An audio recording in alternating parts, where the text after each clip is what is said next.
السلام علیکم ورحمۃ اللہ وبرکاتہ۔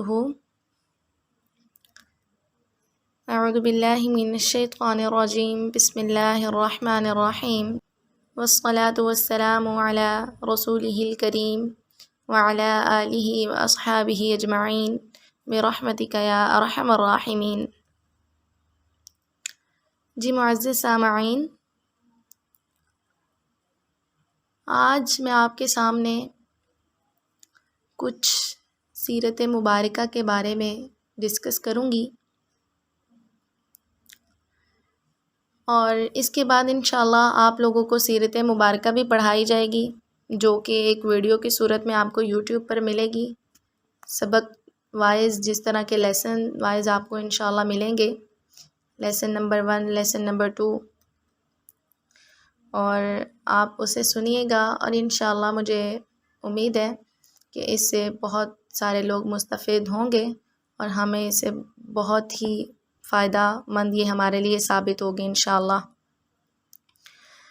تو آج ہم کیا ہے کہ ہم پڑھتے ہیں سیرت مبارکہ، پڑھنے کی اہمیت کیا ہے، ہم نے سیرت مبارکہ کیوں پڑھنی ہے، ٹھیک ہے؟ کیونکہ اگر اس ٹاپک کے بارے میں ہم پڑھیں گے ہی نہیں کہ ہم سیرت کیوں پڑھ رہے ہیں، تو کیسے معلوم ہوگا کہ ہم کس لیے پڑھ رہے ہیں، ہمارے پڑھنے کا ہمیں فائدہ کیا ہے، ٹھیک ہے؟ تو ہر انسان کے ایک دوسرے انسان پر بے شمار حقوق لاگو ہوتے ہیں، جن کو انسان حسن طریقے سے ادا کرنے کی بھرپور کوشش کرتا ہے، جیسے اولاد والدین کے حقوق ادا کرتی ہے، کیونکہ وہ جانتی ہے کہ والدین ہمارے محسن ہیں۔ اسی طرح جب کسی شخص کے ہم پر احسانات ہوتے ہیں تو ہم اس کے گرویدہ ہو جاتے ہیں، اس کی بھرپور عزت کرتے ہیں، اس کے حقوق میں کسی بھی قسم کی کمی کوتاہی کرنے سے احتیاط کرتے ہیں، اور ہر لمحہ اس کے احسان مند رہتے ہیں۔ ہم اپنے محسن کو اپنا ہیرو مانتے ہیں، کیونکہ ہمیں اس شخص کی اور اس کے احسانات کی پہچان ہوتی ہے کہ اس نے تو مجھ پر بہت زیادہ احسان کیے ہیں، وہ جب جو کہے گا ہم تب وہی کریں گے۔ ہم یہ اپنے مائنڈ میں یہ رکھیں گے کہ جیسے وہ کرتا ہے کام، ہم نے بالکل اسی کے نقش قدم پر ہم نے چلنا ہے۔ تو بات جب نبی کریم صلی اللہ علیہ وسلم کی ہو، وہ تو پوری امت کے محسن و مربی ہیں، ان کے تو ہم پر بے شمار احسانات ہیں، جن کا ہم ساری زندگی بھی بدلا چکائیں تو بھی کم ہے۔ تو آپ صلی اللہ علیہ وسلم کی ذات مبارکہ کے بھی ہم پر بہت سے حقوق ہیں، جن کا ادا کرنا ہر امتی کے لیے ضروری ہے۔ آپ صلی اللہ علیہ وسلم نے اپنی زندگی میں ہمیں کیا کچھ نہیں سکھایا۔ آپ صلی اللہ علیہ وسلم کی زندگی ہمارے لیے ایک عملی نمونہ ہے۔ آپ صلی اللہ علیہ وسلم کی زندگی پر چل کر ہم جنت تک جا سکتے ہیں۔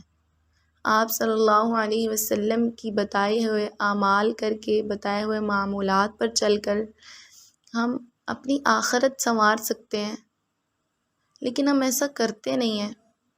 آپ صلی اللہ علیہ وسلم نے اپنی زندگی میں ہمیں چھوٹی سے چھوٹی چیز کے بارے میں بتایا ہے، چھوٹے سے چھوٹے مسئلے کے بارے میں ہمیں بتایا ہے، معمولات کے بارے میں بتایا ہے، یہاں تک کہ اپنے گھر میں اپنی بیویوں کے ساتھ حسن سلوک کے بارے میں بھی بتایا ہے کہ آپ صلی اللہ علیہ وسلم اپنی بیویوں، اپنی اولاد کے ساتھ بہت حسن سلوک کرتے تھے، اپنی بیٹیوں سے بہت محبت کرتے تھے۔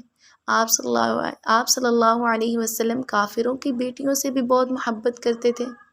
آپ صلی اللہ علیہ وسلم چھوٹوں پر شفقت کرتے تھے، بڑوں کا ادب کرتے تھے۔ آپ صلی اللہ علیہ وسلم صبر کرتے تھے، یہاں تک کہ طائف کا واقعہ تو بہت ہی مشہور ہے کہ طائف والوں نے آپ صلی اللہ علیہ وسلم کو پتھر مارے تھے، اور یہاں تک کہ آپ صلی اللہ علیہ وسلم کے جوتے جو تھے وہ لہو لہان ہو گئے تھے، جوتے جو لہو سے بھر گئے تھے، ٹھیک ہے؟ تو آپ صلی اللہ علیہ وسلم کو اللہ تعالیٰ کی طرف سے حکم ہوا، 2 فرشتے آئے، انہوں نے کہا کہ آپ حکم کریں، ہم ایک پہاڑ نیچے رکھیں، درمیان میں اس طائف والوں کو رکھیں، اور ایک پہاڑ اوپر کر کے ان کو پیس دیں۔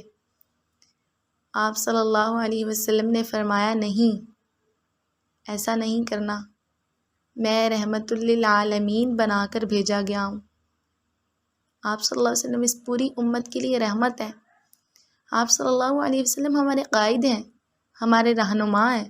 تو جب ہم اس معمولی سی دنیا میں، اس معمولی سے کاموں میں جو ہماری مدد کرتا ہے، اس انسان کے ہم نقش قدم پر چل سکتے ہیں، اس انسان کے ہم گرویدہ ہو سکتے ہیں، اس انسان کے ہم گن گا سکتے ہیں، تو ہم آپ صلی اللہ علیہ وسلم کے بارے میں کیوں نہیں پڑھ سکتے؟ ہم ان کے لیے کیوں نہیں اپنا وقت نکال سکتے؟ تو انشاءاللہ آپ کو آج سے آپ صلی اللہ علیہ وسلم کی سیرت مبارکہ ایک لیسن کے طور پر، لیسن وائز آپ کو انشاءاللہ ملے گی روزانہ۔ مجھے امید ہے کہ ہمیں اس سے بہت فائدہ ہوگا اور آپ بھی اس سے بہت مفید ہوں گے۔ بہت سی چیزوں کا علم ہوگا جو علم میں نہیں ہوگی، بہت سی چیزوں کے بارے میں ہمیں پتہ چلے گا، معلوم ہوگا انشاءاللہ۔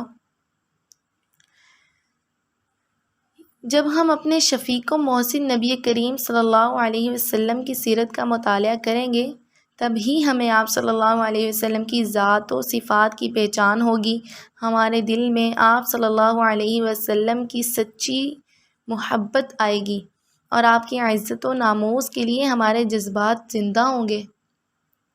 جب ہمارے دل میں آپ صلی اللہ علیہ وسلم کی محبت آئے گی تو ہمارے دل میں جذبات اٹھیں گے کہ ہمیں آپ صلی اللہ علیہ وسلم کے لیے کام کرنا چاہیے، ہمیں آپ صلی اللہ علیہ وسلم کی محبت میں یہ کرنا چاہیے، ہمیں ان کے لیے وقت نکالنا چاہیے۔ تو جب ہم پڑھیں گے ہی نہیں، ہم اس طرف جائیں گے ہی نہیں، ہم دین کی طرف جائیں گے ہی نہیں، تو ہم کیسے کر پائیں گے؟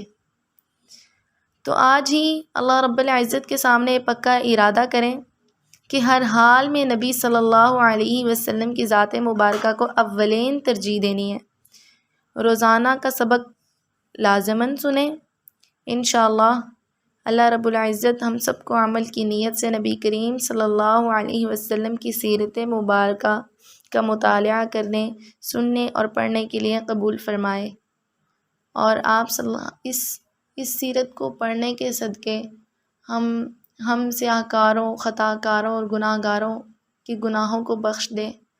اللہ پاک ہماری زندگی میں ہی اور اچھی حالت میں ہمیں نبی کریم صلی اللہ علیہ وسلم کے روضہ مبارک اور آپ صلی اللہ علیہ وسلم کے گھر، آپ صلی اللہ علیہ وسلم کی مسجد نبوی، اللہ تعالیٰ اپنا گھر ان آنکھوں سے دیکھنا نصیب فرمائے۔ دعاؤں کی درخواست ہے اور اللہ تعالیٰ سے بھی یہی التجا ہے کہ اللہ پاک ہمیں اپنا نیک بندہ بنا لیں اور ہمیں ہمیشہ جو ہے دین پر استقامت نصیب فرمائیں اور ہمیں آخرت کی تیاری کرنے والا بنا دیں۔ وآخر دعوانا ان الحمد للہ رب العالمین۔ جزاک اللہ خیرا، احسن الجزاء فی الدارین۔